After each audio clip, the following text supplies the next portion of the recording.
Вы тоже ненавидите людей, которые любят говорить правду. И говорят это, зная, что причинят тебе боль. И говорят это на постоянной основе. А еще прикрываются тем, что ну а кто тебе еще скажет правду? Что ты некрасивая, что ты страшненькая, что ты ничего не достигнешь, что твой мужчина какой-то не такой, тебе точно нужен другой, что он, скорее всего, тебе изменяет. Кто тебе еще скажет эту правду, кроме твоего близкого человека, как я? Но если вы только посмеете в его сторону сказать что-то, не по его мнению правильным, ох, бегите от него.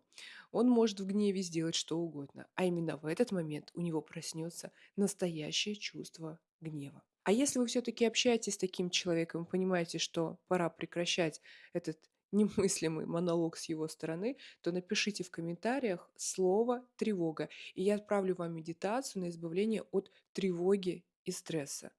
Пора уже начать ухаживать за самой собой.